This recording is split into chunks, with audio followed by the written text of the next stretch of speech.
Кеш жарық достар. Армысыздар. Бүгін міне әзіл әлемі жаңашылық бағдарламасымен тамаша әншілер, әзілкештер сахнаның өз өнерлерімен бөлесе, сахна сыртындағы барлық қызықты сіздерге Жахан мен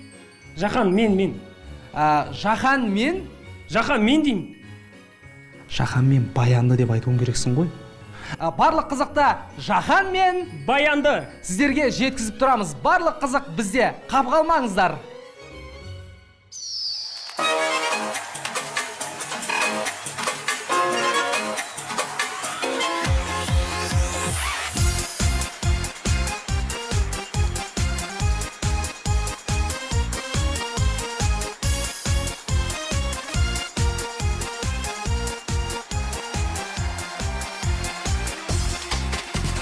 Мерекеге бөленген бүгін, армысыздар көрермендерім. Тәтті әзіл жинап, шаттық күлкі сыйлап, сіздер үшін әзіл әлемі. Тәтті әзіл жинап, шаттық күлкі сыйлап, сіздер үшін әзіл әлемі. Шырқалады әніміз бірге, сіздерменен жанымыз бірге. Көтеріңкі көңіл, неткен ғажап өмір, шаттанайық бәріміз бірге. Көтеріңкі көңіл, неткен ғажап өмір, шаттанайық бәріміз бірге. Күнде думан, күнде шаттық мереке, арта берсін қазағымда береке. Бірлік бақыт болсын көлік, шаттық енсін бар қазақтың үйіне. Күлкі деген өмір ажарым, тарқамасын көңіл базарым. Мерекені тойлап, жүрміз күліп ойнап, сіздер үшін әзіл әлемі. Мерекені тойлап, жүрміз күліп ойнап, сіздер үшін әзіл әлемі. Күнде думан, күнде шаттық мереке, арта берсін қазағымда береке. Бірлік бақыт болсын көлік, шаттық енсін бар қазақтың үйіне. Бірлік бақыт болсын көлік, шаттық енсін бар қазақтың үйіне.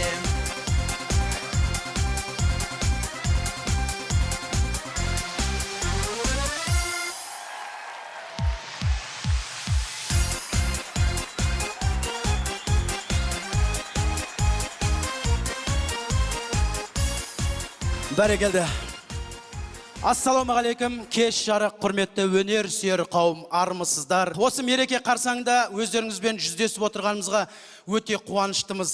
Баршаңызда осы әзіл әлеміне келдіңіздер. Рахмет сіздерге. Сөзім жоқ негізі.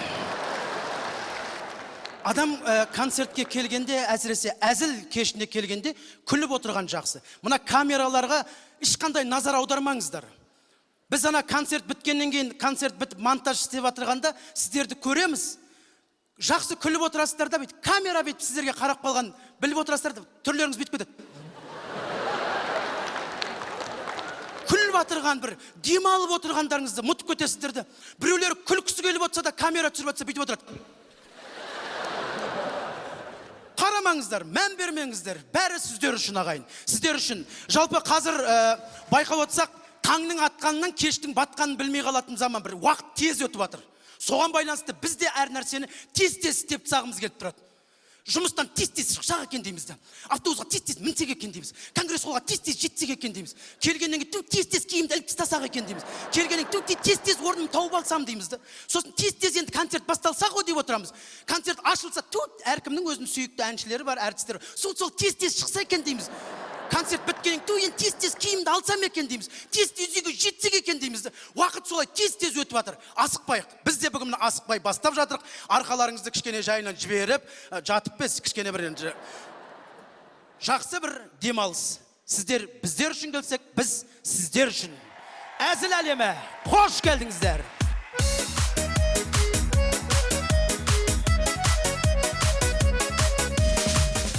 Жаңа жыл кешінде біз баршамыз бір-бірімізге бақыт тілеп жатамыз.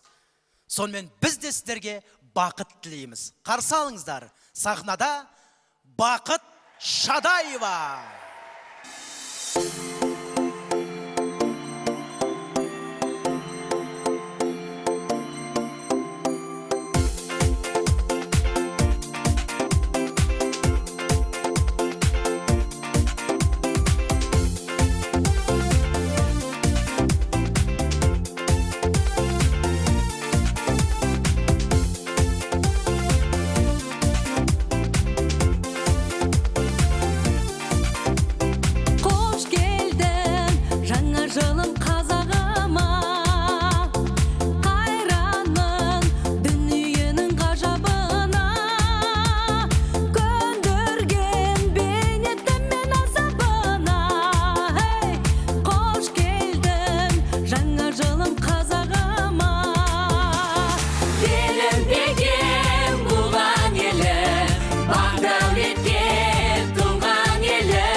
жылым туған елім, қош келдің жаңа жылым даламызға.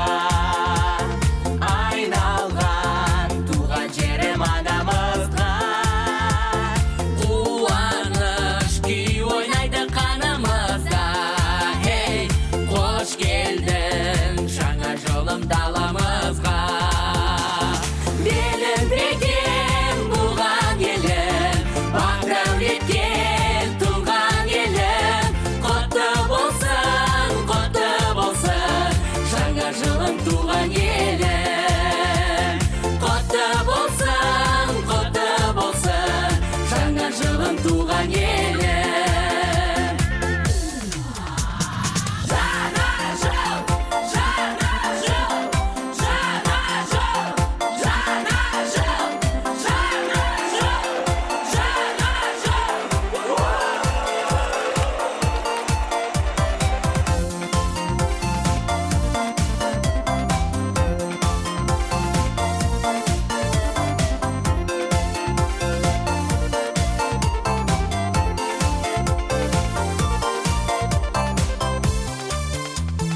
Қош келдің жаңа жылым бағымызға.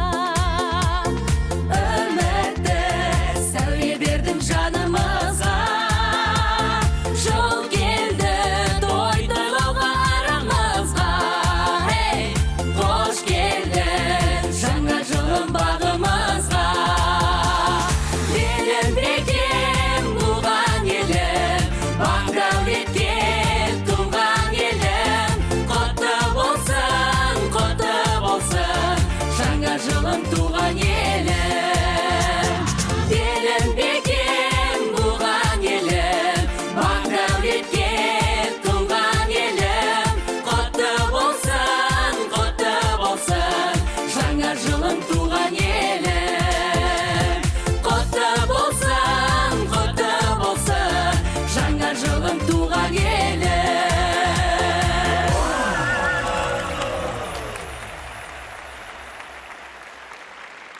Қазақ елі, Қазақстан өзіңіздей тамаша Маржан Арапбаевасымен мақтанады. Жаңа жылыңыз құтты болсын. Қазақ елін өзіңіз бір ерекше әуенмен құттықтасаңыз. Жарайды, онда Әуендетіп.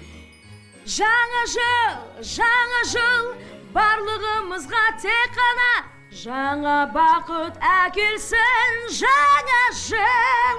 Я солай, Маржан Арапбаева осындай жаңа жылдарыңызбен достар. Бүгін міне осы өнер кешіне бірінші қатарда отырған міне қонақтарымызды көріп мен өз басым өте қуанып отырмын. Өнер жұлдыздары, спорт жұлдыздары. Жалпы енді барлығын айта берсек, екінші қатарға қарай кетсем де танымал, үшінші қатарда танымал, төртінші қатар танымал, бесінші қатар танымал. Қазір жалпы қазақтың бәрі танымал ғой. Қазақ елі қазір әлемге танымал өйткені. Біз керемет елде өмір сүріп жатыр екенбіз. Алтынның қолда барда қадір жоқ дейді қазақ. Біз елдің ішінде тұрып жатырғанда байқамайды екенбіз. Сыртқа қарай шықсақ, бірден ауылға қайтқымыз келіп тұрады. Елімізге қайтқымыз келеді. Өйткені біздің осында ел бар. Мысалы мен кей кезде мына Ресейге шақырады бір «Добрый вечер, Казахстан» немесе тағы бағдарламаларға. Баяғыда қазақтың арманы Мәскеуді көру арман тұғын. Қазір сол москвалықтардың арманы Астананы көру. Өйткені біз осында елде тұрып жатырмыз. Ана сол Москваға қазір барсаңыздар, адамдарында мынандай жүздерінде күлкі жоқ, уайым көп па, қайғы көп па, как будто соларды мен тастап кеткен секілдім сол жаққа. Шынымен сөйтіп қарайды ғой, бәрі бүйтіп ала көздерімен қарайды. Бір алып кеткім келіп тұрады, жаның ашиды. Көшедегі түрлерін көрсеңіздер, мен сіздерге көрсетейінші, бір адамдар емес, бір роботтар жүрген секілді бар ғой. Бір-біріне қарамайды ғой. Міне бұлай жүреді көшеде. Көшеде біреуінен жол сұрап қалсаң, білмеймін неге қорқатындарым бар ғой. Қорқат бір-бірімен сөйлесуге. Көшеден біреуінен жол сұрап қалсаң бүйтеді. Шұлырып кетеді ғой кәдімгі. Біреудің подъезіне кіріп алып дем алып тұрады әжер. Біз қазақ қандай керемет халықпыз деймді. Біз қандай керемет елде тұрып жатырмыз. Біз көшеде қазақтар біреуден жол сұрап қалсаң, ол бара жатырған жағын тастап, сенмен бұрылып, әңгіме айтып, қай жердікі боласың, руың кім болады? О, нағашым болдың ғой деп кәдімгі. Бір қарасаң, сол үйде ет жеп отырасың уже.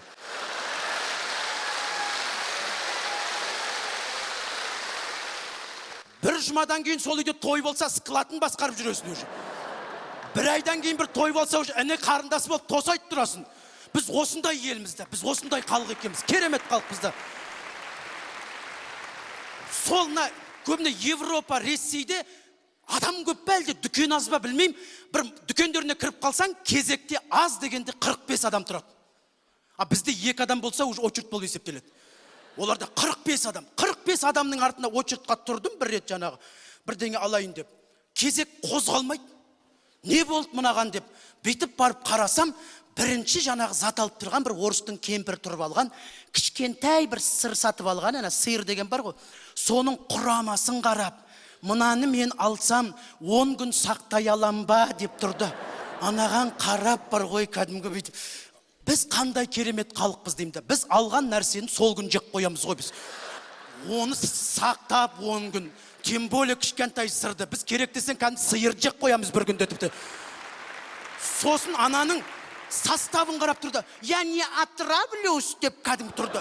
Біз қандай керемет халықпыз деймін. Біз алған нәрсе, дүкеннен алған заттан отравить етіп қалсақ та, біз дүкеннен көрмейміз. Біз өзімізден көреміз ғой. Кәм біреу ауырып жатса айтатын, өлгенше жебедіңен жатсын қарашы енді дейді. Оны апарып біз шу шығару деген жоқ қой бізде. Алмау керек еді дей саламызды. Біз қандай керемет халықпыз. Ол жақта Европа болсын, мына Ресей болсын, алысқа бармай қайық. Өзіміздің елінде де сол халық жүр ғой. Көршін сұрасаң, мы их не знаем деп кәм есікті ашпайды. Біз қандай керемет халықпыз деймді. Біз көршісі үйінде жоқ болса, жаңа көршісінен барып сұрайсың. Мына кісілер қайда кетті екен деп. Олар бәрін біліп отырады. Таңертең 8-де кетеді, кешкі 6-да келеді, пробка болса 7-де келеді, сәбилер мектепте сағат 3-те шығады, 4-тен жерге барады, иті сағат 4-терде ауа жұтуға шығады, мысығы мынандай киткат жейді, бәрін біліп отырады. Қандай керемет халықпыз деп үйіне кіріп шай ішіп отырасың бір қарасаң. Біз қазақтар керемет халқымыз, жаңа Европа жақта, Ресейде ана жол бар емес пе, мына пешеходный дорогада адам өтетін. Олар жүгіріп атады. Қытайда машина тұрады, солардың арасынан өтіп атады. Біз керемет елде тұрып жатыр екенбіз ғой. Біз ана не керек, пешеходный сызықтар бар емес пе? Біз ешқайсысын ренжітпейміз. Бәрін басып, кәдімгі сызықтың бәрін басып, асықпай кәдімгі. Еще жолдың ортасына қарап тұратындар бар, тұрып алып бүйтіп ортасына тұрып. Еще шоферға қарап қояды, мынау кім деген секілді бүйтіп. О, шофер не керек десе оған жаңа. Еще кетіп бара тұрып, маг ойнап кететіндер бар жаңа прикол ұстап. Еще есіне түсіп кетеді ау деймін, мен қайда кетіп баратын деп бұрылып алып кері жүретіндер бар жаңа. Қандай спокойный ел ғой, керемет елде тұрып жатырмыз да біз. Өйткені бізге ешкім айтпайды. Деп ешкім айтып көріп, айта алмайды бізде өйткені. Бізде пешеходтікі, жолда жүретін машинанікі, әр нәрсенің өзінің орны бар да. Еще соны біздің халық біледі, что ана пешеход өзінікі екен, еще спокойный жүреді кәдімгі. Мына жол саған аз ба, мына жол менікі деп бізгенсек. Біз мысалы үшін Ресейдің каналдарынан бір бағдарлама көрсек, айтамыз. Қандай күшті солардың концерттері деп. Біздің концерттер ең жақсы екен. Неге дейсіздер? Мен сол жақта бір концерттерге қатысқам, олар әр әнші шыққан сайын режиссер шығып айтады. Сейчас у нас съемка идет дейді. Хлопаем дейді. Өз ана жерге тұрады, шапалақ ұрады, әртіс шығады, халық шапалақ ұрып, «Вау!» деп атады. Анау спасибо, спасибо деп. Кәдімгі соған шапалақ ұрып отырған секілді. Көремізді. Әнін айтады, халық тып-тыныш тыңдап отырады да, ән айтқасын шапалақ ұрып шығарып салады. Біздер керемет, біз ешкім айтқызбай, өзіміздің сүйікті әншілерімізді біз өзіміз қошеметпен қарсылап аламыз. Сосын ол ән айтып атағанда біз тыңдап отырмаймыз. Біз бір-бірімізбен сөйлесіп отырамыз, бүйтіп кәдім. Сөйлесіп отырамыз. Қараш ана телевизорден қарағанда үлкен секілді, өмірде кішкентай екен ғой, кәдімгі үлкен көрінеді, негізі телевизорде бір үлкен секілді. Сосын кетіп батырған кезде шапалақ ұрып шығарып саламыз да. Біз керемет елде тұрып жатырмыз. Неге? Өйткені Европа елдерінде әке шешелерін тастап кетіп жатырғандар күннен күнге көбейіп жатыр. Қарттар үй жетіспей жатыр. Бізде балабақша жетіспей жатыр. Керемет емес па бұл? Біз керемет халықпыз. Өйткені неге? Біз әкеміз бен шешелерімізді концерт болса, жақсы жерден билет алып отырғызамыз. Той болса, төрге отырғызамыз. Осы берекемізден айырмайық. Мереке құтты болсын.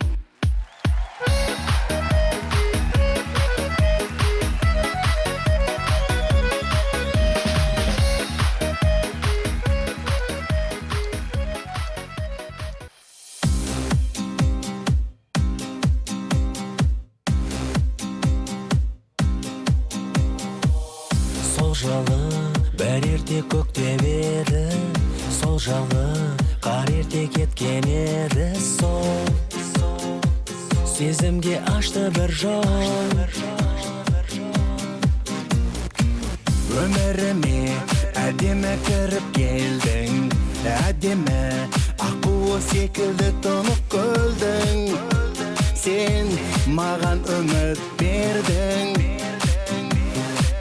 бір күй боп күмбірлеген қаларын сөзіңнің, сезімнің сонда білдім мен. Оралмас бір көктемді гүл бөктерді сағынумен жүрмін бұл күнде мен. Әдемі құшақ жайған бағым, әдемі мұңға айналғаным, әдемі келіп өміріме еніп, ай әдемі кеткенім, өткенім боп менің. Әдемі құшақ жайған бағым, әдемі мұңға айналғаным, әдемі келіп өміріме еніп, ай әдемі кеткенім, өткенім боп менің. Есімде алғашқы қар жауған күн, өзіңдей әдемі армандардың тек кездестік ең соңғы рет. Махаббатты әдемі еске салған, әдемі кездесіп әдемі қоштаса алған. Сен болдың өшпес арман,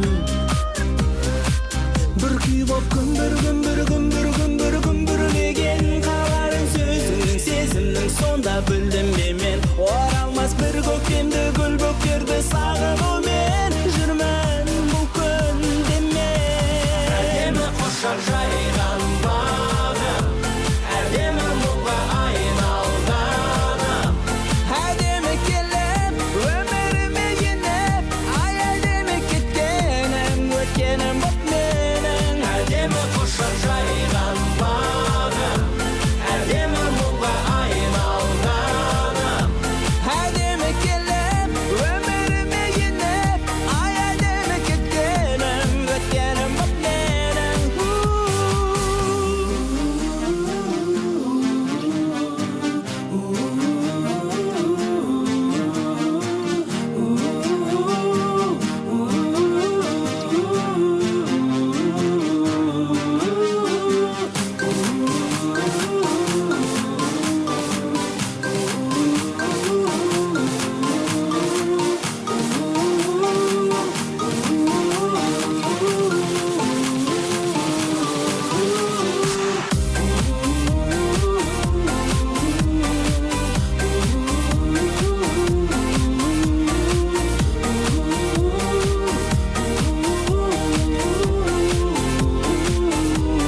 Әдемі құшақ жайған бағым, әдемі мұңға айналғаным, әдемі құшақ жайған бағым, әдемі мұңға айналғаным, әдемі.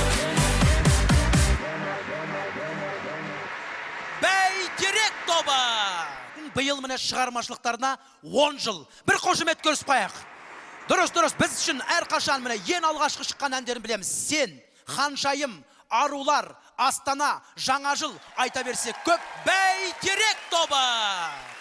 Көшеде біздің концерттің жарнамасын көргенде барлығымыздың бірден көзімізге түскені шоу-концерт шығар. Шоу-концерт болайын деп не екен, біз барып көрейік. Жалпы білетін болсаңыздар, біз эстрада жұлдыздармен жұптасып өнер көрсеткен болатынбыз. Осы жолы эстрада жұлдыздарды бүгін қонақта бар, ал біздің театрымыздың актерлары би ансамбльдермен өнер көрсетеді. Жігіттердің биге деген бір өнерін тамашалайсыздар. Бәрі сіздер үшін, ардақты ағайын, бір жұп шығады, артынан бір би ансамбльмен билейді. Сіздер қошеметтеріңіз экранға жаңағы біз өзіміз ат қойып қойдық, шапалақ метр деп, сол қанша пайызға дейін көтеріледі. Кім басым түседі, оны бүгінгі кештің соңында білетін боламыз. Олай болса, бірінші жұпты ортаға шақырайық. Сіздердің қошеметтеріңізбен.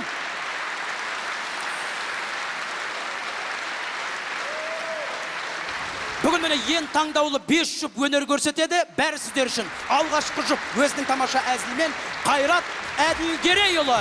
Бірінші жұп.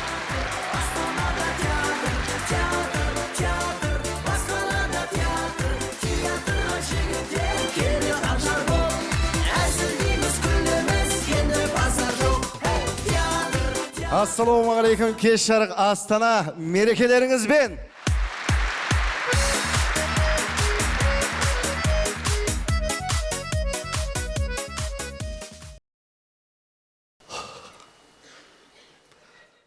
Біздер негізі бәріміз бар ғой, да?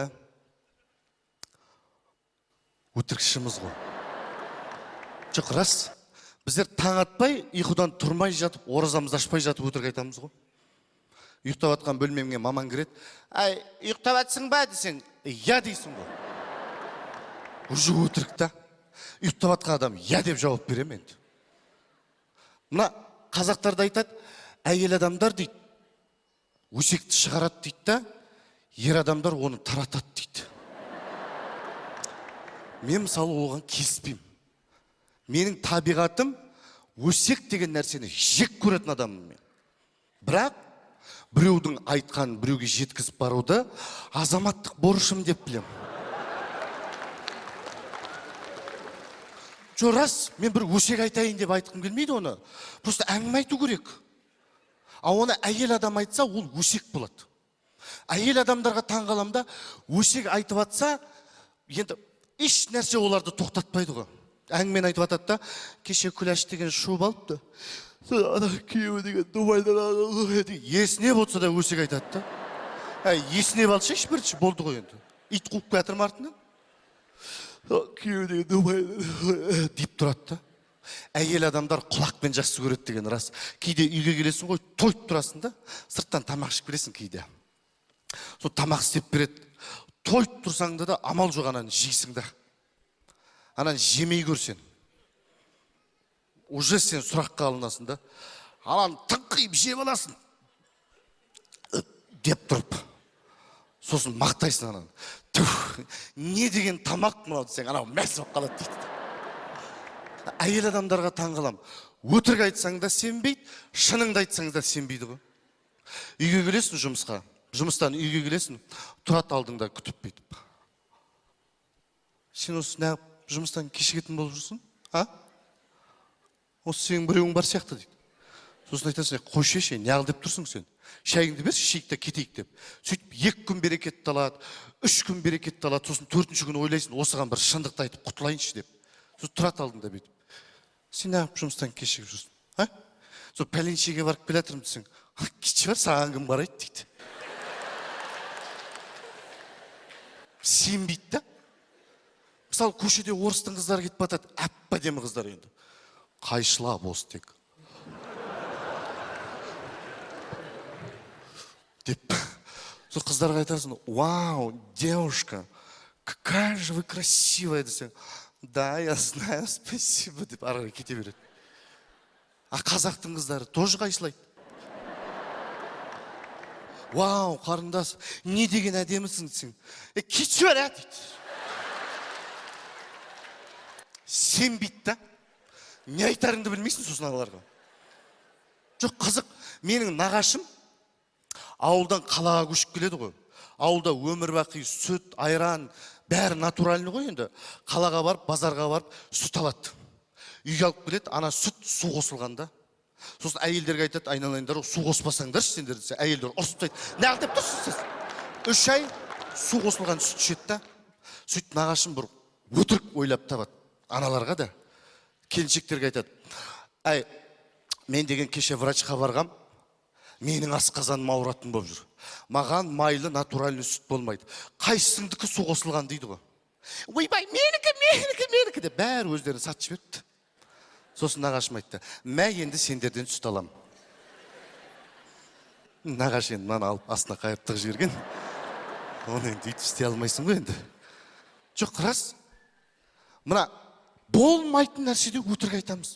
8.000 теңгеге базардан алып джинсы сатып аласың, жұмысқа келесің, жұмыстағылар бірден байқайды ғой новый киіміңді.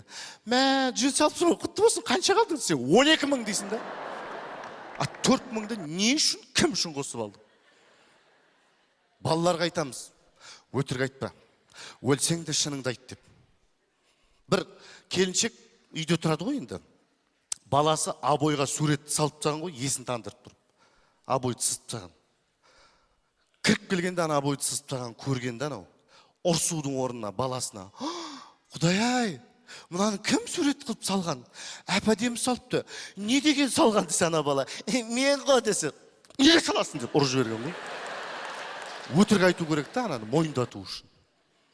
Үйде жүресің, телефон шырылдайды, домашний телефон. Әйелің келіп тұрады. Сені Арман деген біреу сұрап жатыр, не дейін деп.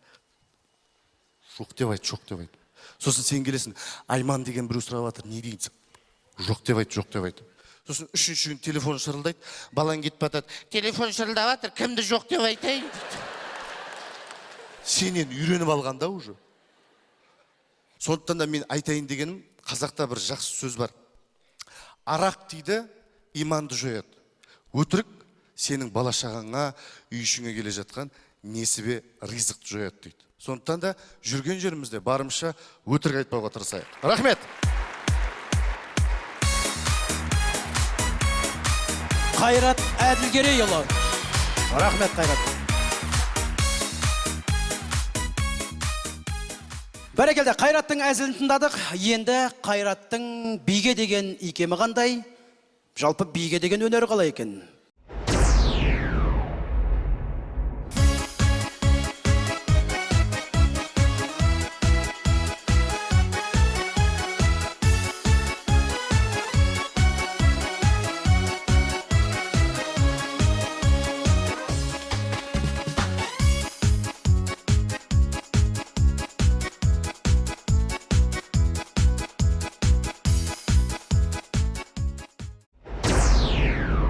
Қайрат Әділгерейұлы және кабаре шоу Viva.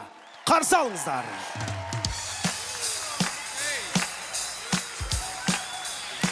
Everybody say yeah, yeah. Yeah, yeah.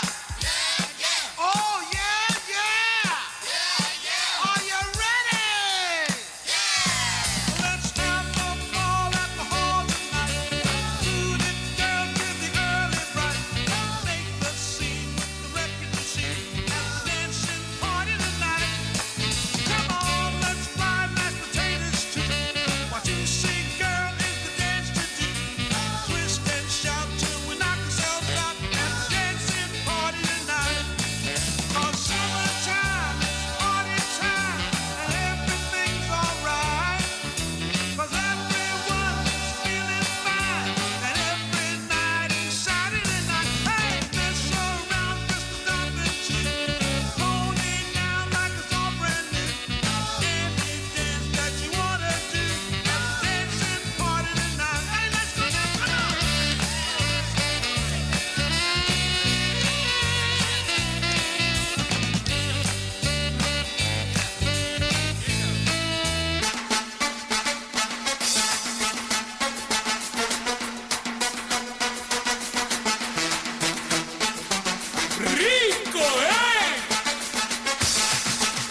Қайрат Әділгерейұлы және кабаре шоу Вива.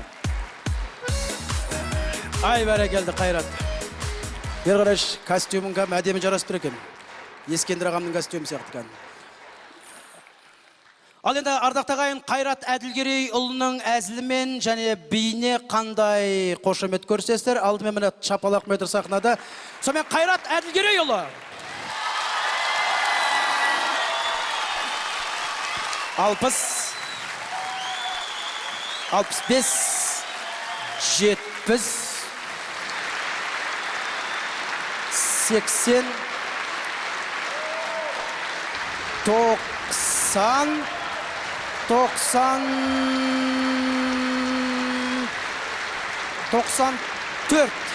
94 ұпай. 94-те 5 дейін. Сыйлығым болсын мерекеге. Қайрат Әділгерейұлы, қошеметтеріңіз. Рахмет Қайрат. 94-те ұпаймен. Рахмет Қайрат.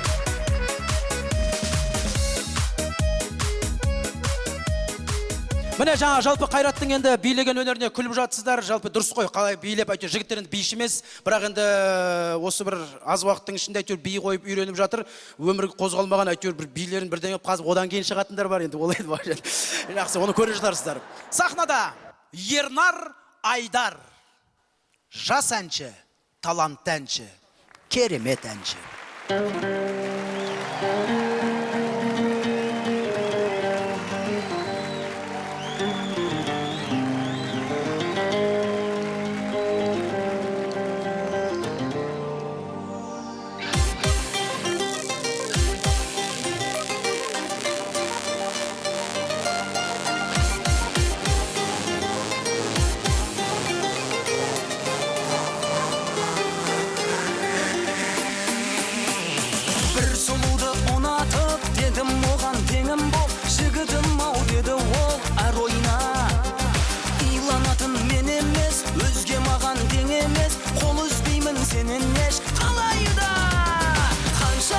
Қаншама сұлулар болса да, сендей жанды көрмеппін, армансың ау талайға. Күй жердем ән сала, жүресің тамсана, баз біреуді аңсама, жарайма.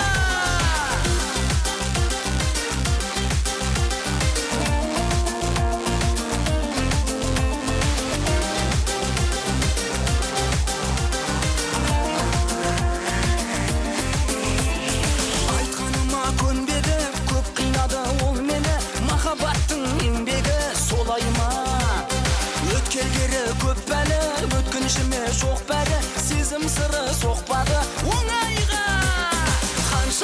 Қаншама сұлулар болса да, сендей жанды көрмеппін, армансың ау талайға. Күй жердем ән сала, жүресің тамсана, баз біреуді аңсама, жарайма.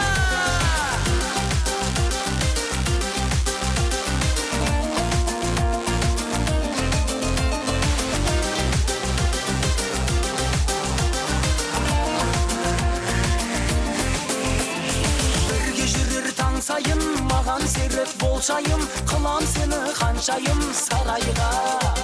Сүйіп қалдым ау жаным, қалжың деді ол бәрін, созып маған қолдарын алайда.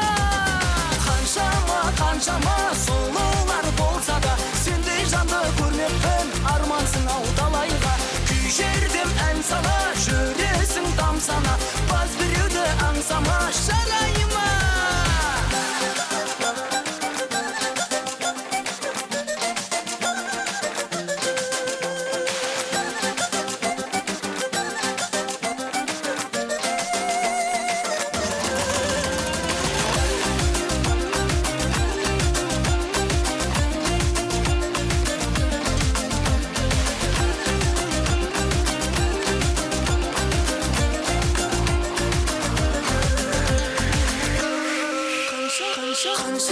Қаншама сұлулар болса да, сендей жанды көрмеппін, армансың ау талайға.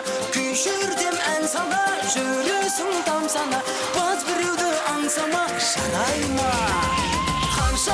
Қаншама сұлулар болса да, сендей жанды көрмеппін, армансың ау талайға. Күй жердем ән сала, жүресің тамсана, баз біреуді аңсама, жарайма.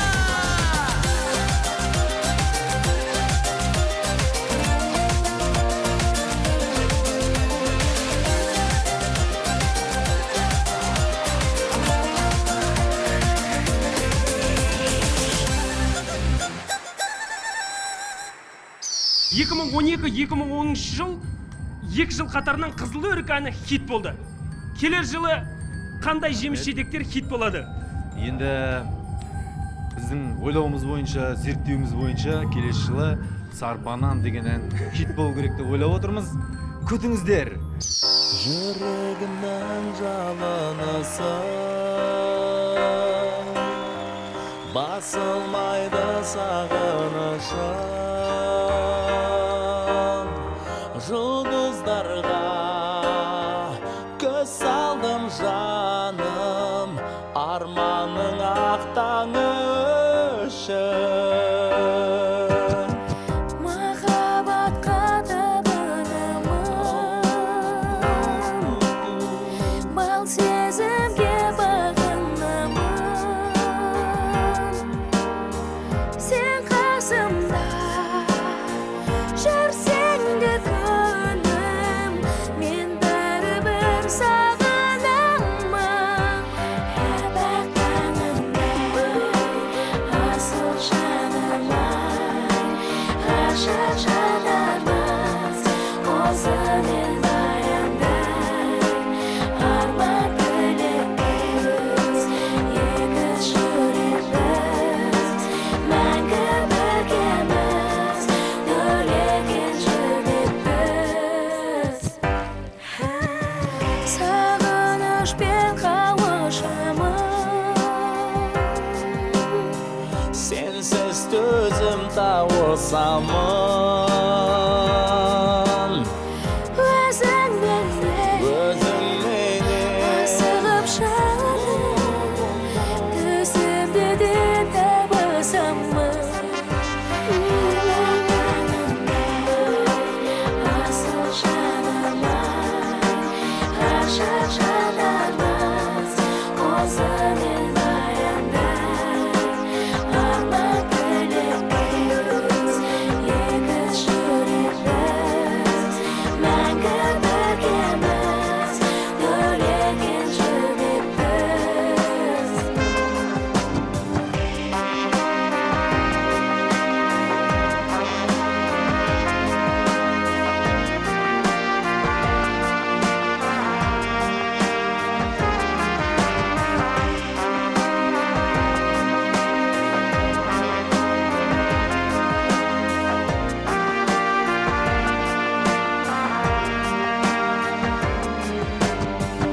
Махаббатқа табынамын, бал сезімге бағынамын. Сен қасымда жүрсең де күнім, мен бәрібір сағынамын.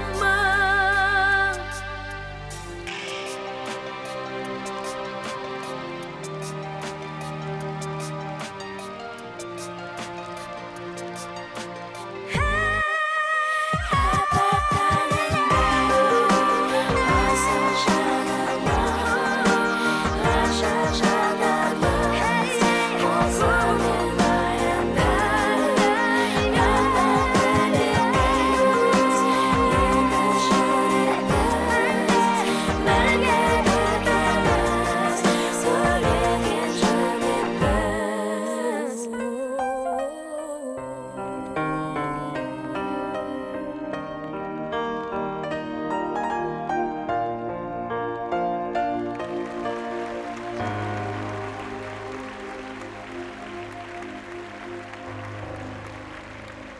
Жалпы біз қазақ көбіне бір-бірімізге күлуге дайын тұрамыз.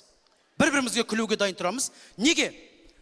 Мен соны түсінбеймін да, көшеде біреу очкимен кетіп бара жатса, біз сразу айтамыз. Ойбай, мына крутой болып кетті ғой. Крутой болып кетті ғой, мә очки бар, крутой болып кетті ғой. Ана одан кейін өмір очки таққысы келмей кетеді. Несі бар, кисін қазақ қой, очки тақсаң, несі крутой? Әдемі киім киіп баратса, әдемі киіп баратса айтады. Сықиып қайда баратсың дейді жаңа. сықиып қайда кетіп барасың дейді. Ана как будто қазақ көшеде жалбырап жүру керек секілді да. Жалбырап жүрсе тағы айтамыз. Шашың гел жағы бір сықитып алса айтады, ойбай не болды, басың сиыр жалады ма дейді. Бұзау жалатты ма дейді. Түсінбеймін да. Алтын тағып алса жаңа апаларымыз айтады, ойбай не болды, ломбард тонап алдың ба дейді жаңа. Сондай бір-бірімізге күлеміз. Ең қызығы мынаны қараңыздаршы, көшеде бала шағасымен бүйтіп келе жатса, әдемі болып келе жатса, бізде қазақта айтады, сыған құсап қайдан келе жатсыңдар дейді. Сыған құсап не қылып шұбырып дейді. Қайта жақсы емес пе өзі қазақта бала шағасымен керемет болып келе жатыр да, әдемі. Бала туылу көбейіп жатса, біреу де айтады, не болды, қоян болып кеттіңдер ме дейді жаңа. Қайта ол демографияны көбейтуге жаңа ат салып жатса, біз оған прикол ұстап қоямыз да. Солардың бірі өзімізге де тиеді деп қойсаң жаңа. Біз қазақта және де мынандай бар. Мен ең таңғалатыным, басқа ұлттың қыздары жүрсе, біз айтпаймыз. Вот именно қазақтың қыздары машинамен кетіп бара жатса, біз айтамыз. Өз алды дейсің бе? Өз алды дейсің бе?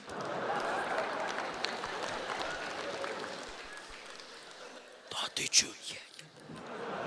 Жоқ, несіне не қыламыз? Алған шығар, әкесі бар, шешесі бар, ағасы бар, алып берген шығар. Бір-бірімізге күлмейік, керісінше мысалы көтеріп жүрейік. Бір ол көре алмаушылықтан туады. Бүгін концертте де біздің концертімізді көре алмай отырғандар бар, мысалы. Ана бұрышта отырғандар. Сіздер бізді көріп отырсыздар ма әйтеуір жақсы? Жоқ, көре алмай деп отырған жоқпын. Көре алмай отыр шынымен де, біздің тек қырмызы ғана көріп тұрдық. Декорацияны түпті көріп отырған жоқ оларды. Тек алдыға біз шығамыз, соларды көріп отыр. Ал егер біз ол шындық мәнінде көре алмайтын болса, ана жер түгілі көре алмайтын адам мына жерге билет алып берсең де келмейді мысалы. Олар керісінше бірінші қатарда отырғандар көре алмай отырған шығарсыздар, иә. Ал енді мен қазір алдарыңызға кешіміздің қонағын шақырайын. Біздің концертімізді әрқашан айтады, сіздердің концерттерің маған қатты ұнайды дейді. Әрқашан өзінің әдемі, ашық көңілмен жүретін сіздердің сүйікті әншілеріңіз Тамара Асар. Қарсы алыңыздар.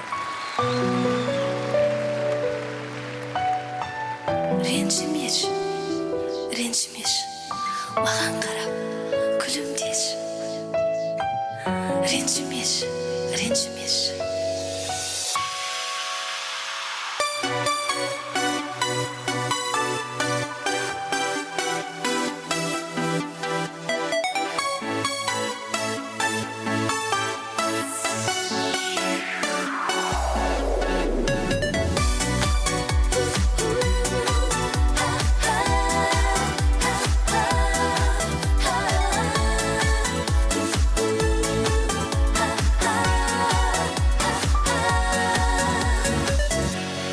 Жаным маған сөйлемейсің, төмен қарап күлімдейсің, кел демейсің, кет демейсің, неге сонша өкпелейсің, кінәлап мені тұрғандай, көз жанарың суық қандай, ренжімедім дегенмен де, көзің айтып тұр ғой бәрі.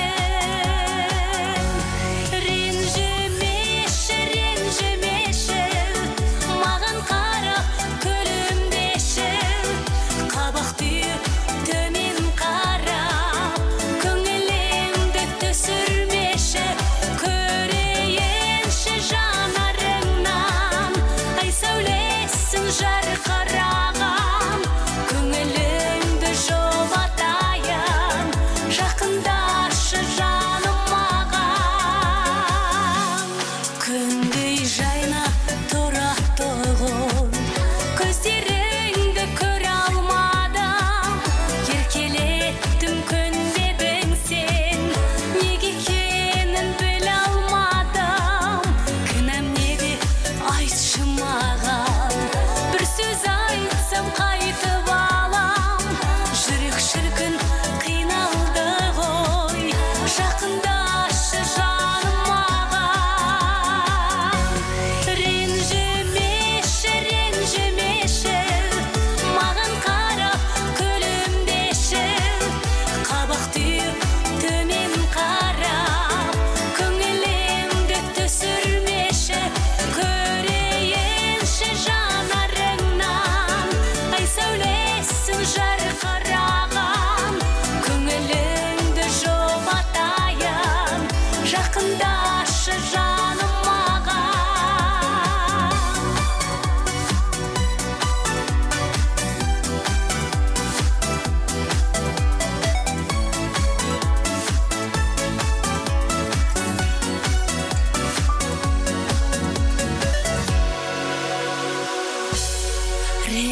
Күлмеші, ренжімеші, маған қара, күлімдеші.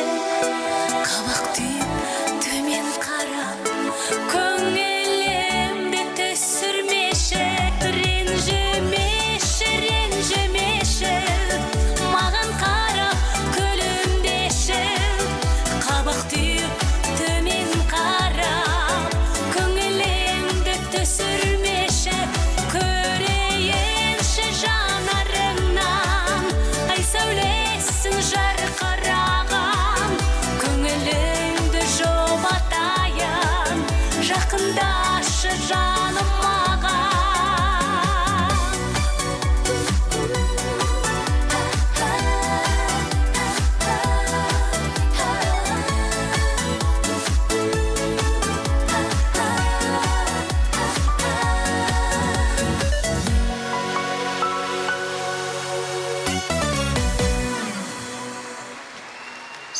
Елге тілегіміз ең бастысы ол бал-бала сәбилеріміз, ертеңгі үміттеріміз, ертеңгі болашақтарымыз.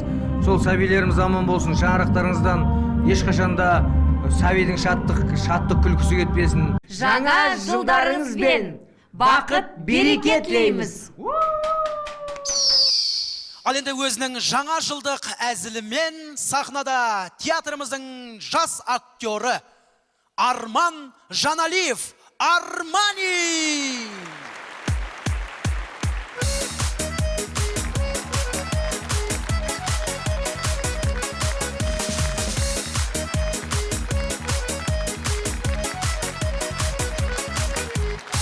Қайырлы кеш, құрметті көрермендер, жаңа жылдарыңыз құтты болсын.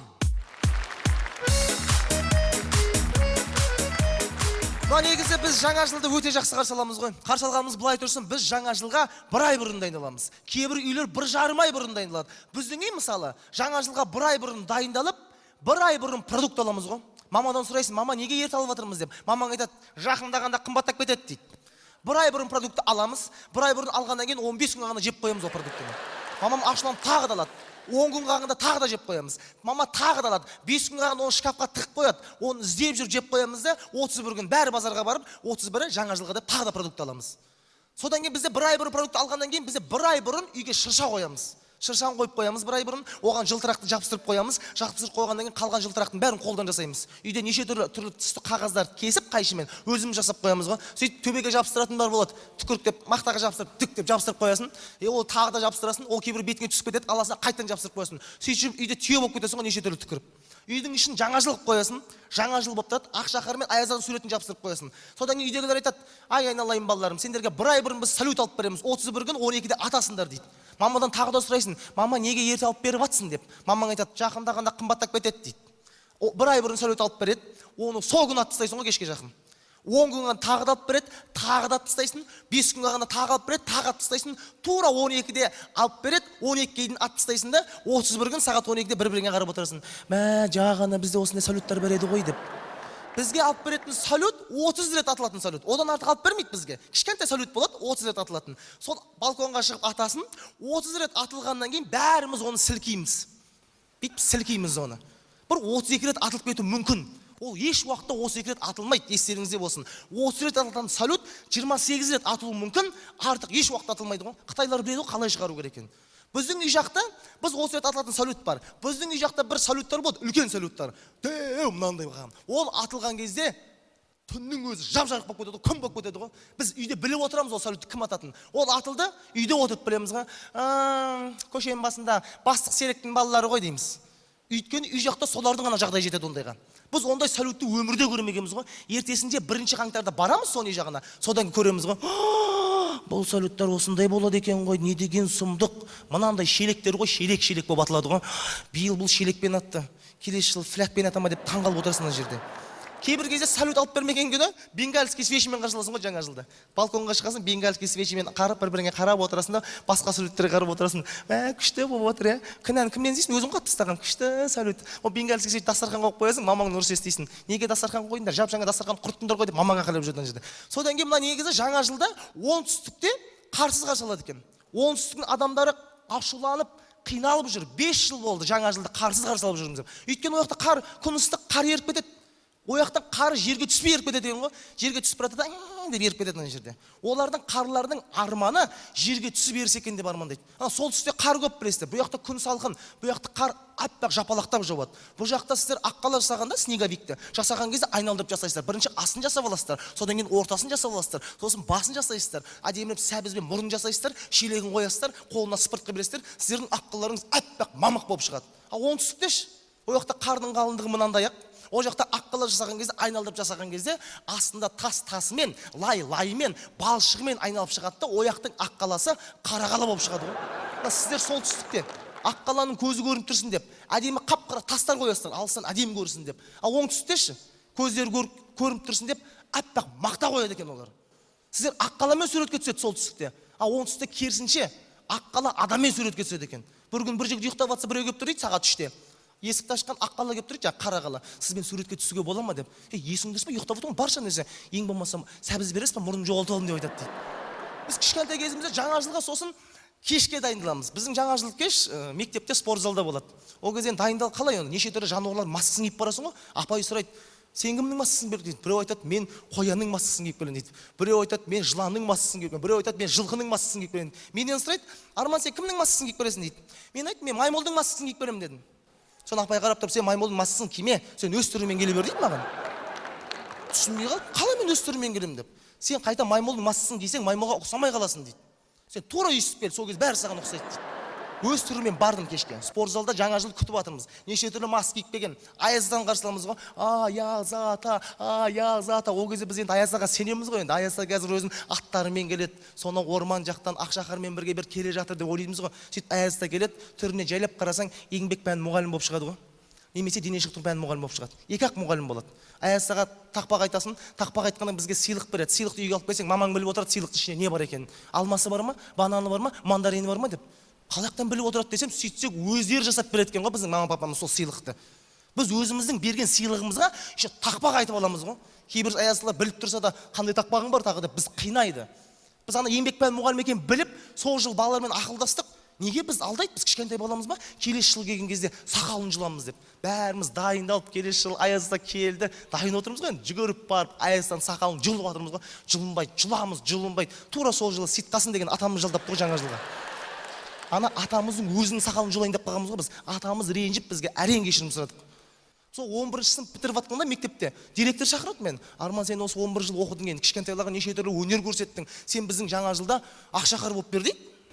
Мен айттым, мен ағай дедім, мен Ақшақар бола алмаймын, мен әңгіме жоқ, Аязда болып берейін деп. Жоқ, сен Ақшақар боласың, сен ұқсайсың дейді. Мейлі деп Ақшақар болып бардым, киініп ағам жылтыр көйлекпен жаңа жылда жүрмін спорт залының ішінде. Балаларым, қандай тақпақ айтасыңдар деп. Тарих пәнінің мұғалімі жас жігіт бойдақ етін. Маған біртүрлі қарайды дейді деп. Мен түсінбей қалдым, мен түсіндірмедім, мен жігітпін десем, дейді маған.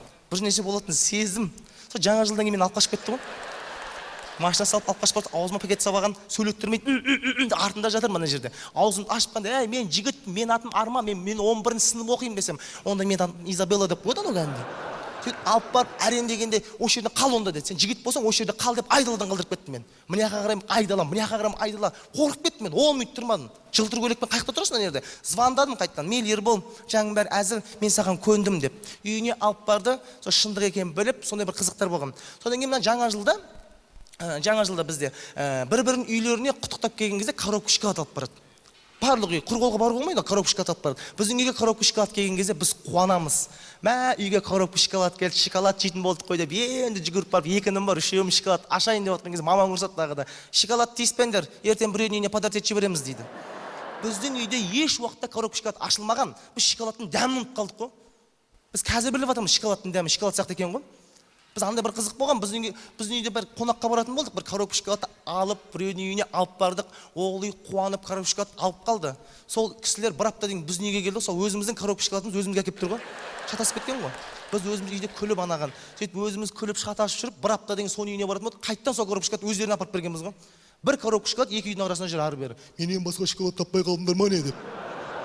Сөйтіп жүріп, мына неге жаңа жылда қандай жануардың жылы келеді? Біздің үйде сол жануардың жылын жеу ырым бар бізде. Мысалы, қоян жылы келсе, біздің үйде қоянның етін жейді. Тауық жылы келсе, тауықтың етін жейді. А вот ит жылы келсе, біз жемейміз. Көршілеріміз бар, кәрістер, солар жейді. Олардың жегені біздің жегеніміз. Ал тышқан жылы келсе, біздің және ырымға сенбейді. Өйткені біздің және сондай өз ырым ұнаса сенеді, ұнамаса сенбейді. Енді биыл жылғы жылы келіп жатыр, енді ырымға сенетін сияқтымыз. Жаңа жыл осындай кереметтей қызықты оқиғалар болады жаңа жылда. Сөйтіп бір ай бұрын дайындаласың, сағат 12 болады, 12-де дастарханға отырасың, ары кетсе 5 минут отырасың, тілек айтасың бір-біріне, 5 минуттан кейін әркім өз жұмысымен кетіп қалады. Папам телевизорын көреді, мамам концертін көреді, мен далаға шығамын. 12-ден 20-ға кеткен далаға шықсам, бірінші көрген адам бүйтеді ғой, қалайсың Арман? Мә, өзгеріп кетіпсің ғой, 1 жыл болды ғой көрмеген сені дейді. Көрген жақ 45-ақ минут бұрын ғой. Енді құрметті көрермендер, жаңа жылға қалай дайындалайық? 1 ай дайындалайық, 2 ай дайындалайық, 3 ай бұрын дайындалайық, бірақ өзіміздің қазақтың кереметтей мерекелерін ұмытып кетпейік. Сіздермен болған Арман Жаналиев, Армани, мерекеден мерекеге аман есен жете берейік. Бәрі болады нормаль.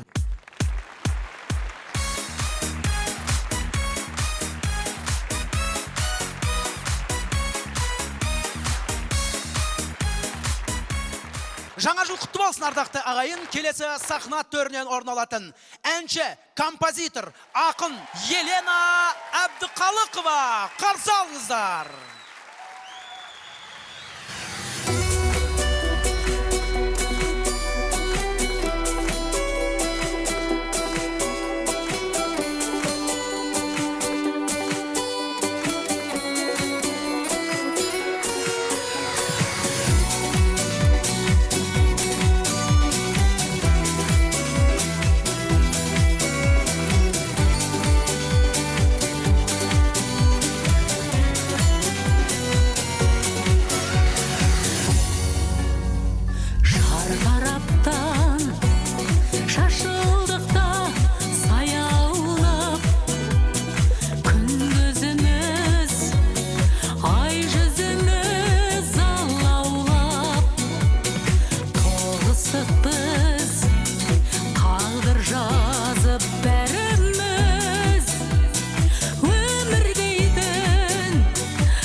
Енді кезек екінші жұпқа келді.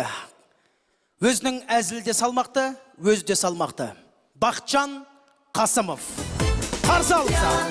Театр, Астанада театр, театр, театр, Астанада театр, театрға жігіттер келді ажар болып. Мереке құтты болсын, ардақты ағайын. Мына биыл тәуелсіздігіміздің 22-ші жылын қарсы алып жатырмыз. Ол да құтты болсын, қадірлі қауым. Мен өзім атам мен енемнің қолында тұрғасым ба, тәуелсіздіктің не екенін сезінбей келе жатырмын. Басында үйленген кезде 1-2 ай тұра тұрыңдар, сосын жағдайларың реттелгесін бөлек шығасыңдар деген ғой. 7 жыл болды. Сол кісілердің үйінде тұрып жатырмыз. Енді біреудің үйінде тұрғасын әйеліңмен рахаттанып ұрса алмайсың да. Біз әнмен ұрсамыз үйде. Әсіресе мына қыс түсіп, қар жауып еді, біздің үйде тағы да ән басталды. Таңертең ұйқыдан тұрсаң болды, еститінің мына ән. Шуба іздедім мен ызғар өпкенде, уәде беріп ең ғой былтыр көктемде. Іздеп аппақ қардан да әперетін бай бар ма, айналды ағарманға. Мейлі болса да ұрыс арамыз, өтсе де салқын қара көз, қашан біз шуба аламыз. Мейлі соғымсыз өтсін күндерің, қарыз боп өтсін түндерің, мен шубаменен біргемін.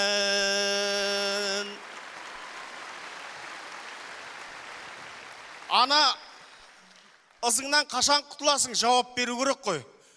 Мен де тұрдым да, бұлбұл құс туған жерге гүл әкелет, жақса ел күйеуіне ұл әкелет, жүрген соң еркек болып көз алдыңда, шубаны мен әпермей кім әперет? Арманың ба шуба, бостан босқа қума, тағы 5 туда ала бер. Әперетін едім, ақшам жоқ қой менің, тапқан кезде әперет.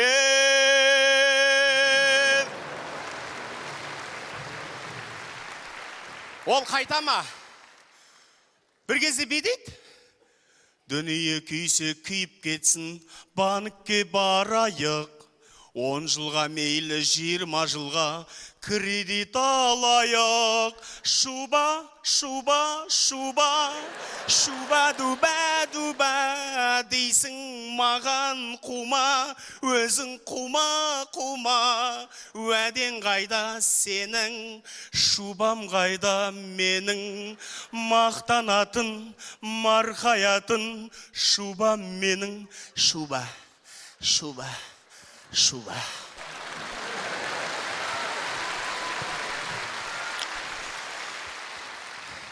Кеттік, банкке барайық. Бәрібір бермейді кредит. Ішіне сөйтіп ойлап қоям ғой. Банкке бардық, жаңа құжаттарымызды өткіздік, күтіп тұрмыз, ішімнен ойлап қоям. Құдай, бермей-ақ қойса екен, бермей-ақ қойса екен деп аға. Сөйтіп ана қыз сұрайды да, қанша керек сіздерге деп. Сосын әйелім айттым, қанша керек десем, ол да жымиып қояды. Миллион кредит алайық, жартысын аямай шубаға салайық, сағанда базардан бір сыйлық қарайық, аяғың тонбайтын жүн әске алайық.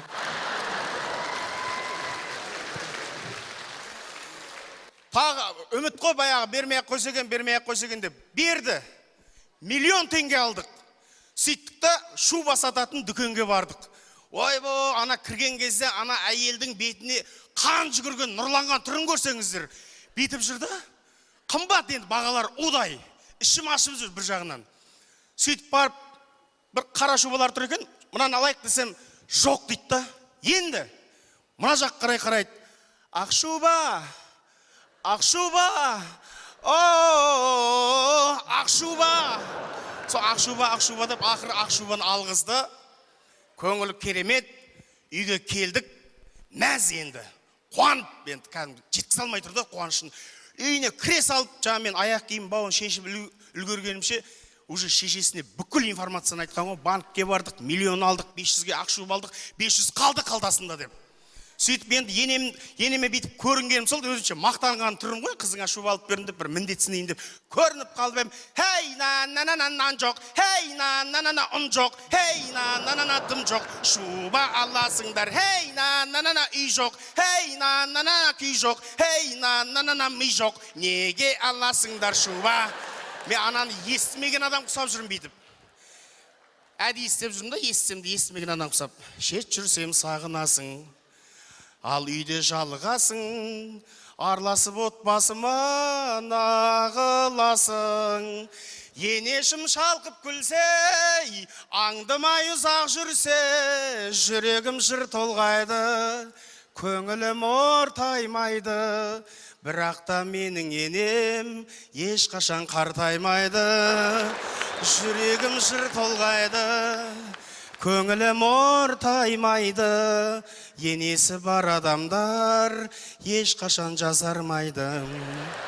Сөйтсем, атам күшті, енді қайнатамда ана бұрышта оқыс естіп отыр екен да. Сөйтсем, менің әнімді қоштап қояды. Я солай, біздің кемпір осындай. Я солай, тоқымы мен осындай.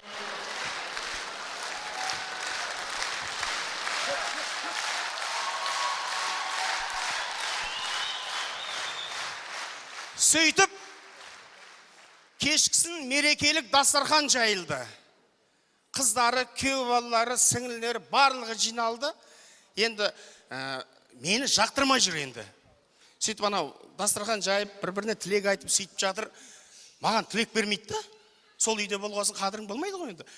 Сонымен бір кезде әйтеуір соңына қарай тілек берді. Сосын мен енем айтты, мене осы айтылған тілек мына жерде ғана қалады. Мен сізді радио арқылы құттықтағым келді.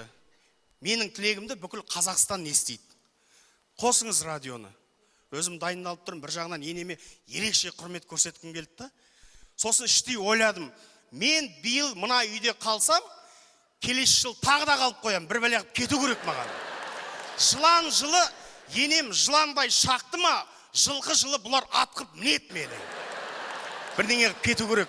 Алдында да кетіп қалып жүрген, бір-екі рет кетіп қалған, мана болады ғой. Үйге кетіп қалып ем, бір-екі күннен кейін артынан барып алып келді қайттан. Үйіне мамамнан кешірім сұрап. Осы жолы айттым, осы жолы кетем, келмеймін. Сонымен тілек айтылып жатыр, мен айттым, ене тыңдаңыз, радионы қосыңыз. Радионы қосып қалып еді, ана жақтан енді орысша құттықтау бағдарламасы жүріп жатыр екен. Любящий күйеубала Бақытжан поздравляет свою тещу Шолпан и дарит песню в подарок «Бог тебе накажет». Есігі ашылды, мен де қаштым, артынан ваза, тарелка, салаттар ұшып жатыр. Енем, кет бар, үйімнен кет бар, үйімнен кет бар деп қуып шықты кәдімгідей. Содан, ана, бағана айттым ғой, 500 мың қалды қалтамда. Сол қалғанға 3-4 айға Астанадан пәтер жалдап тұрып жатырмын қазір. Күшті тәуелсіздігімді алдым сөйтіп тәуелсіздіктің қарсаңында. Сонымен, бұйырса, биылғы жаңа жылды өз отбасыммен, өз шаңырағымда қарсалайын деп жатырмын. Тәуелсіз болып өмір сүрген не деген бақыт. Құтты болсын мереке.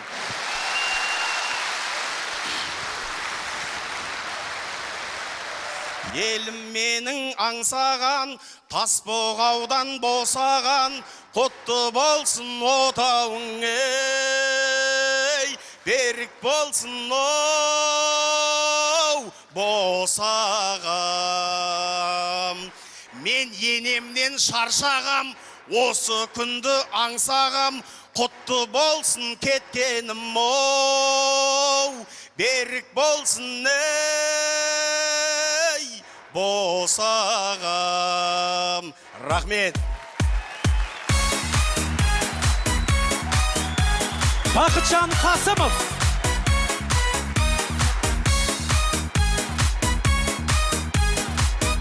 Бәрекелді. Міне Бақытжанның әзіліне баршамыз куә болдық. Енді Бақытжанның, жалпы Бақытжан өзі биге қалай екен? Біз осы концертке бір ай дайындалсақ, соның 29 күнін Бақытжанға би үйретумен болдық. Сол сәттер қалай өтті? Кішкене экранға назар аударсақ.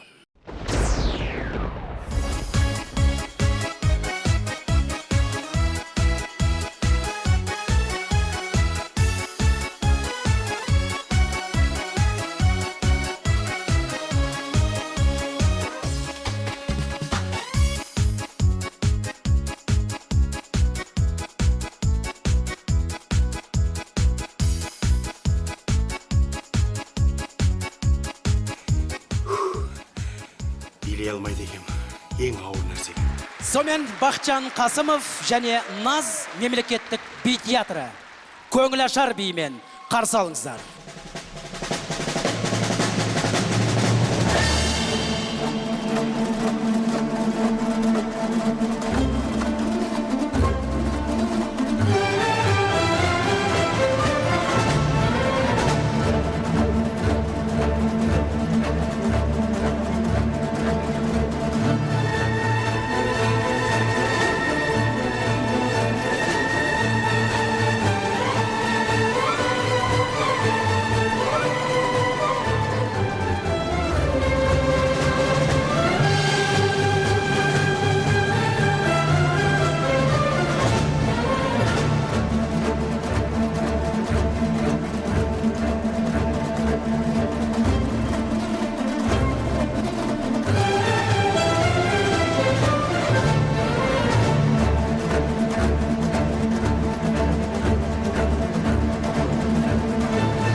Бақытжан Қасымов, Наз мемлекеттік би театры.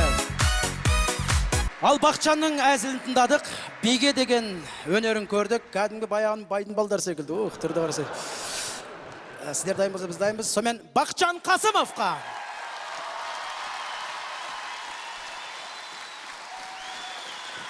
Алпыс. 70. 80, 90, 95, 99, 99, 99, 100 қылайық бәлді.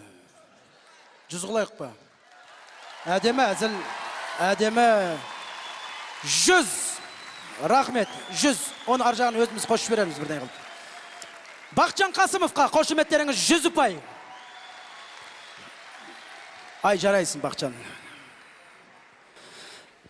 Молодец, Бақытжан. Не ожидали. Енді келесі сахна төріне қазағымыздың әдемі биінен кейін мен сахна төріне көбіне осы театр ашылғалы бері сол енді өнерде жүрген ағамызды әрі досымыз әр концертке шақыратынбыз. Көбіне айтатыны мен қазір Америкада оқып жатырмын. Жалпы Америкада қазір қызмет атқарып жатырмын. Домбырамызды әлемнің көптеген аспаптарымен алдағы уақытта небір шетел арналарынан осы жігітті көретін боламыз. 2 жылдан бері қазір сол Америкада өнер көрсетіп жүр. Қазір әдемі бейне таспаларын түсіріп жүр екен. Бүгінгі кешке міне арнайы сіздер үшін Америкадан ұшып келіп отырған қазақ эстрадасының жұлдызы, Қазақстан Республикасының еңбек сіңірген қайраткері Асылбек Еңсепов.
Көп рахмет.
Асылбек Еңсепов.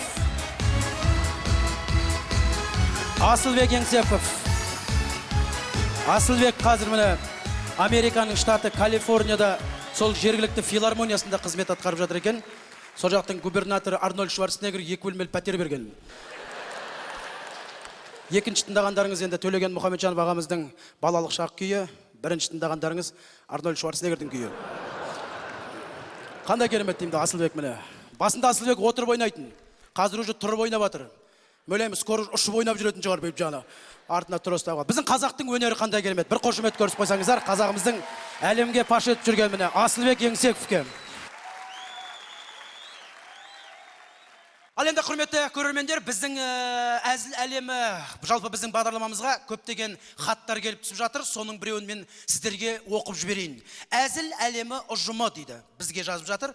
Жаңа жылдық әзіл әлемі бағдарламаларыңызда дейді, қазақ эстрадасының сұлулық символына айналған керемет әнші Нұрлан Еспанов қатысама дейді. Ізгі тілекпен Нұрлан Еспанов. Әрине, жаңа жылдық кешінде сіз үшін Нұрлан Еспанов, Нұрлан Еспанов. Қарсы алыңыздар.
жүрегіме қарақат көздер, қанша айтсам да жарасады марапат сөздер.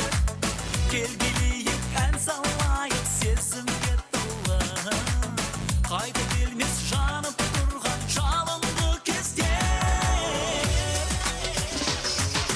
Сен жаным, аяулы арманым, кел жаным, асылым ардағым. Сен жаным, жұлдызым көктегі, кел жаным, махаббат көктемі.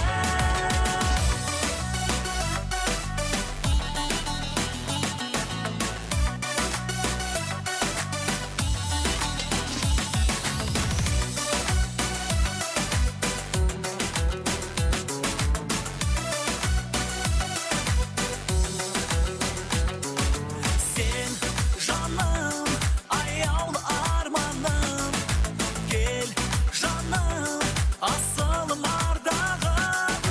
Сен жаным, жұлдызым көктегі, кел жаным, махаббат көктемі.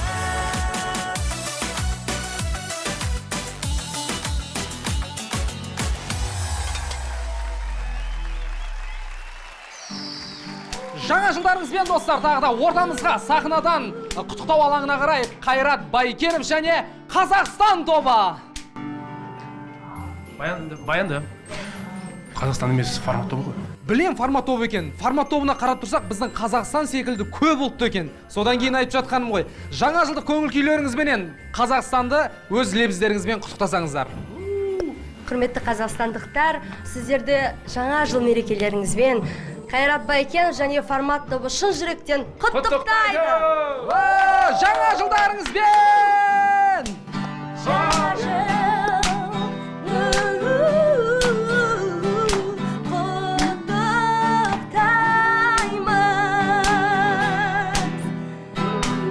Жаңа жыл, жаңа жыл.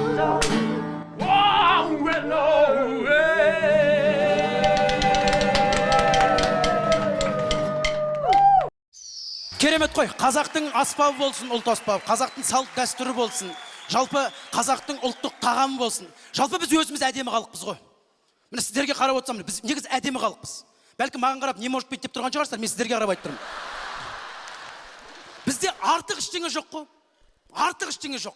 Бәрі бізді әдемі жаратқанда біз. Әр нәрсе өзінің орнында. Көз, мұрын, ерін, құлақ, аяқ, ештеңе жоқ.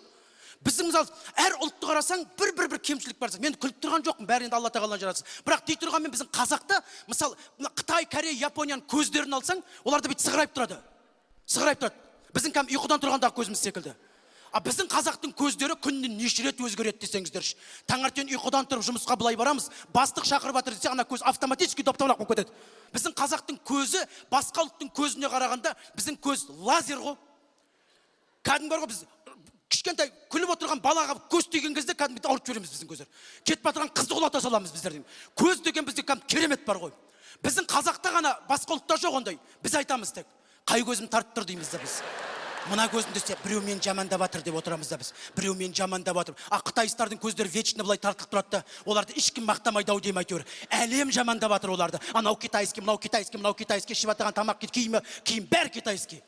Бізді арасында бір жамандап қоятын шығар, өйткені біз бүйтеміз, қай көзін тартып тұр дейміз да. Қазақтың миын алып қарасаңыздар, қазақтың миы, ой, керемет қой енді бар ғой. Негіз біз айтамыз ғой, мынандай кең байтақ жерде тұрып жатырмыз. Қазақ болып туылғанымызға қандай мақтанамыз да біз, қуаныштымыз. Біздің қазақтың миы да сүй деп айтады екен ғой. Қазақтың миы болғанымызға қандай бақытты бізге дейді. Рахат қой біздің милар, ештеңе істемейді, спокойно жатыр да бүйтіп жаңағы. Басқа ұлттың милары деген бейт бірдеңе ойлап, неше түрлі нәрселер шығарып, не бір нанотехнологиялар. Біз миымызды ойламақ түгіл ешкім жақындатпаймыз біздер. Біреу бізге бір әңгіме айтып жатса, біз айтамыз, миымды ашпашы дейміз де біз.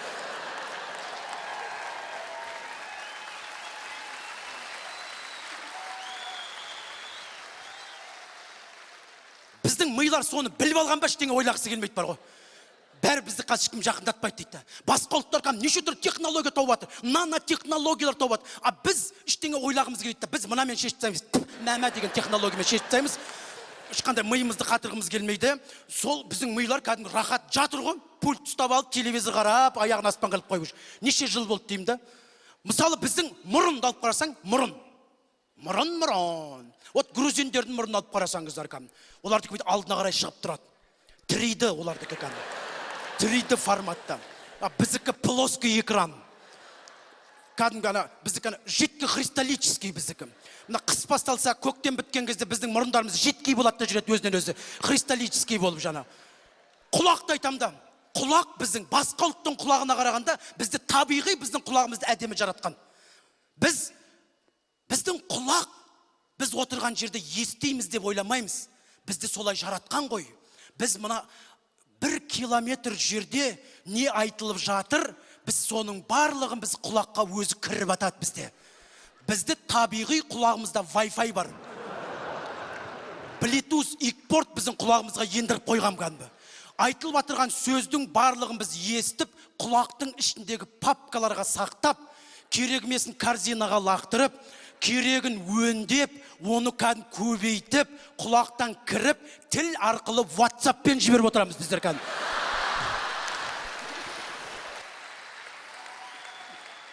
Біздің тіл қандай? Қазақтың тілі әлем бойынша ең керемет тіл болып аталған. Ғалымдар айтқан. Өйткені біздің тілдің кереметтігі соншалық, тіпті кейбір қазақтардың өздері сөйлей алмай жүр өз тілінде. Біздің тіліміз кереметті кәдімгі.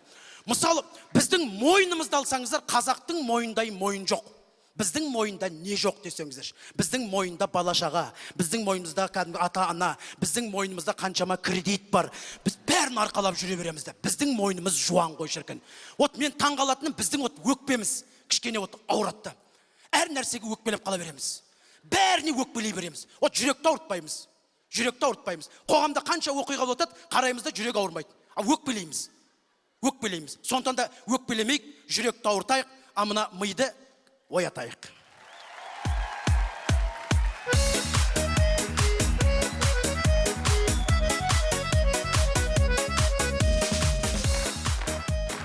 Сіздердің продюсерлеріңіз Ұлықпан ағамыз екенін білеміз. Ұлықпан жолдасы продюсерлеріңіз болса, неге шаштарыңыз қысқа?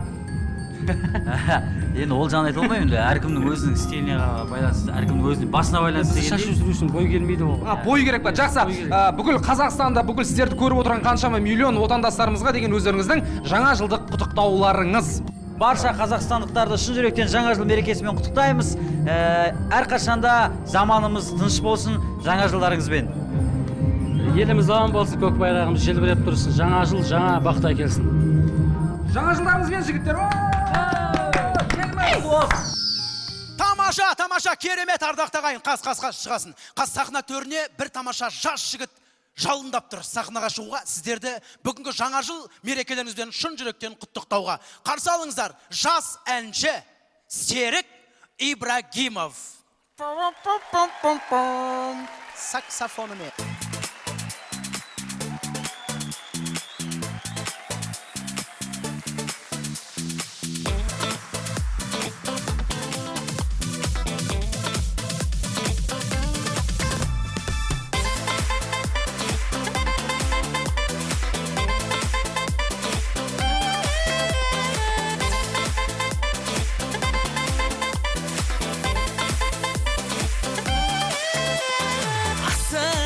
Келемін вокзалға мәне, жете алмай қалдым әтең. Менімен бір сұлу бойжеткен, күлі жүгіріп олда жеткен. Ентігіп бірге біз екеуміз танысып табысқанбыз. Әйтеуір ауылға бір жетерміз, вокзалда қауышқан қыз. Жүрдек пойыз кетті, саған қолым жетті. Өкінбеймін мүлде, мұндай болмас күнге. Жүрдек пойыз кетті, саған қолым жетті. Өкінбеймін мүлде, мұндай болмас күнге. Байқалмай уақытым, сырғи бердің ау, қасымда сұлу барда. Сүйсініп сені сүйгім келді шіркін, құшақта жылу барда. Махаббат тербесе біз екеуміз, тербедік темір жолды. Асықпай елге біз бір жетерміз, сүрмедік бірге қолды. Жүрдек пойыз кетті, саған қолым жетті. Өкінбеймін мүлде, мұндай болмас күнге.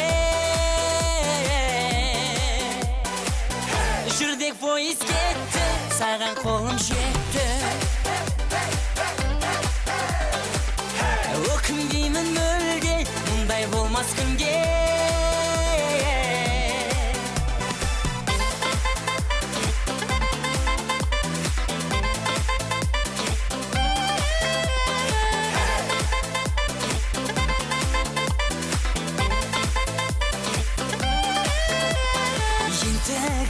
Бірге біз екеуміз танысып табысқанбыз. Әйтеуір ауылға бір жетерміз, вокзалда қауышқан қыз. Жүрдек пойыз кетті, саған қолым жетті. Өкінбеймін мүлде, мұндай болмас күнде. Жүрдек пойыз кетті, саған қолым жетті. Өкінбеймін мүлде, мұндай болмас күнге.